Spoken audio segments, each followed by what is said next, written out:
Okay, so in this episode it will be the first of a new series of episodes about manly tears. And you know the gist of the manly tear videos, in which I take a really moving, sad moment in a really manly game or TV show or a movie, and I try to see if the men are really able to handle these tear-jerking heavy scenes. So the movie I will be talking about and the scene I will be talking about is from actually Braveheart, and I'm going to be taking two scenes from that film, one of the most manliest movies of all time, Braveheart. And I myself, I'm not Mel Gibson. I did not actually make this movie, so the Braveheart footage you see in this movie is not actually made by me. So anyway, let's talk about Mel Gibson. Mel Gibson is probably one of the most manliest men of all time that graced this world we live in. He's given us so many iconic characters and given us so many iconic films. And Braveheart is one of those films. And I gotta say, Mel Gibson is just such a manly man that I feel like his wingman is literally his beard. That's how manly a man Mel Gibson is. Mel Gibson's armpit hair is probably more masculine than most modern men. That's how manly a man Mel Gibson is. And I'm going to be talking about Braveheart, and I can't believe that I have to say that this video will contain spoilers, because Braveheart is the type of film that you show your kids. As soon as they identify shapes, this is the film you show them. And I mean, that makes you a good parent, because you're showing them one of the best films ever, Braveheart. So, as I mentioned, this video will contain spoilers, but I still can't believe that I have to use spoilers. Okay, so basic synopsis of the story. We have William Wallace, of course, Mel Gibson's character, and of course he's a Scotman. He's a Scot. he's a Scot, and Scotland is of course under English rule, and he comes from a family of like kind of fighters and kind of proud Scots. And of course, he had his father and his brother. They end up getting killed during a battle. And I'm going to be looking at one of the first scenes that are kind of really sad, in which young William Wallace, has to watch the kind of the funeral, the burial of his dad. So I'm going to look at that scene, and I'm going to give you my comment on what makes this scene really heartbreakingly sad. Okay, here I go. You know what makes this scene great? I mean, they don't actually play into dialogue or anything. They just play into just music. And I mean, Braveheart had a great music score, a really great, heartfelt music score. And you know what? This really plays into it. I mean, it's just this really good kid who says, "Hey, I found this flower, and I'm gonna give it to young William Wallace." And of course, the kid in this is actually his future wife, who actually dies in the movie.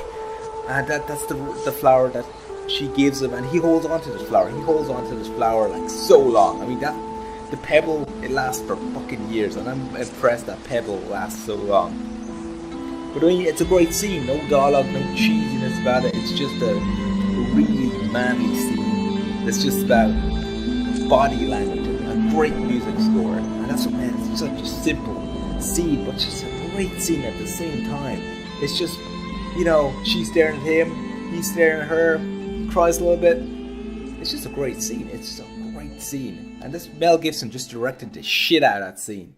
Okay, so I mentioned I'm going to mention two scenes in Braveheart, and I'm going to have to, of course, mention one of the most iconic scenes of all of Braveheart. The scene which everyone kind of remembers, of course, freedom! Of course, that is the scene I'm going to have to mention, because it's such a great scene. And of course, it's the departure of William Wallace. And of course, my spoilers to people who have seen the film or haven't seen the film, we find out that William Wallace has become more of a notorious figure to England, and eventually he becomes quite a threat. And towards the third act of the film, he gets betrayed by his own people, and then of course he's sentenced to execution. So what I'm going to be doing is going to be looking at that great scene, and I'm going to be playing back my own little comment on it. So here I go. Okay, so this guy, he's just like, yo, you could go down easy, but William Wallace is like, no, bro, shit, I'm cool, I can take this shit. Is that all you got, son? Is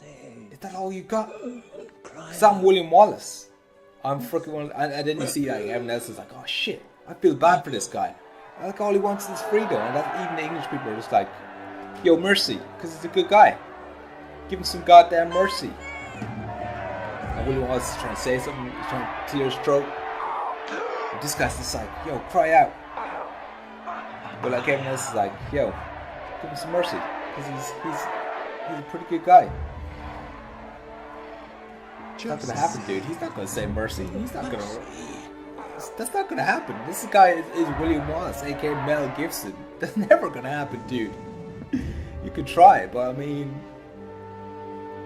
here we go. He's gonna say it. He's releasing the free.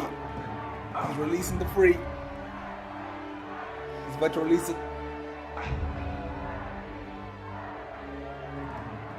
Even his friends are just like, yo, mercy, because he's a good guy. Look at him. Oh, you bet he wishes to speak. You bet he wishes to speak. And here's what he's gonna say, dude. Here's what he's gonna say. Let out, Mel. Let out. Let out. Let out the free. Let out the free. Let out the free. Oh man, that's just literally the greatest way anyone's ever said freedom in the world of cinema. And I bet that only took one take. And then a music score just kicks in. Boom. Oh, this is so good, so underrated. I forget how good that music score is. This guy's just like, yo, this guy's such a badass. And the guy who's executing him is like, oh no, guy execute Mel Gibson. I love him in Lethal Weapon. Such a great scene. Okay, and that's just me talking about Braveheart and those two iconic scenes that made Braveheart so incredible and so kind of heartfelt and so emotional. What's your views on Braveheart and these two scenes? Did it actually make you tearjerk? Did it make you really emotional and sad? Put down in the comment section below and tell me, what age were you when you first watched Braveheart? Do you think Braveheart is suitable for kids? I totally do think it's suitable for kids. Put down in the comment section below if you think it's suitable for kids. Thanks for watching. Subscribe to the channel if you like what you see.